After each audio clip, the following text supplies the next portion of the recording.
When did you feel your breakthrough was then? In like the first project where, you know, you get that email, text or call from whoever going, you're doing this.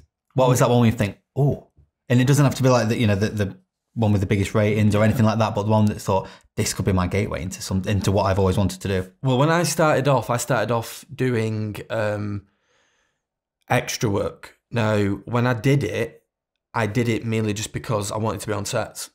And honestly to God, if there's anyone listening out there who wants to be an actor but they haven't done anything yet and they don't know how to get into it, go do some extra work for like 6 months and just see what it's like to be on set and be around people who want to be actors, be around people and see what egos are like, see what being in, like trying to get something rushed under a deadline, see that. And as a young kid, it blew my mind. Just like I did extra work on a lot of stuff like Shameless and stuff like that. I remember I was working with David Frelfall, who obviously plays Gallagher, and he was directing one of the episodes and I was just doing extra work as you were. And I remember he came in and he went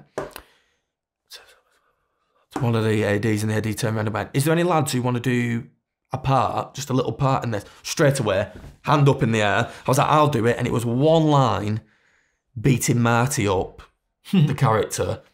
And when I did it, I was like, yeah, I want to do this proper.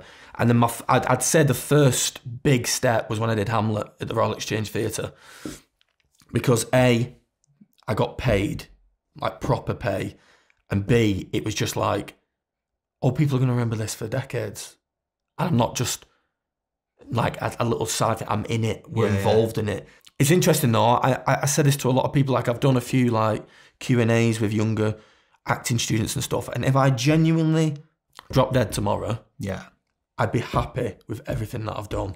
I have no regrets, and I look back and like, if you'd imagine, like we've just been saying, that young lad in school, I've done feature films, I've been to Cannes, I've done theatre, I've done motion capture, I'm an actor, and it was only recently, like last year, I was sat with my dad and I had to pinch myself and I went, I'm an actor. Anyway, it took bloody time for you to realise I'm not even doing this 8 years, but we had that conversation where there's still Hollywood actors who still go, I'm a fraud.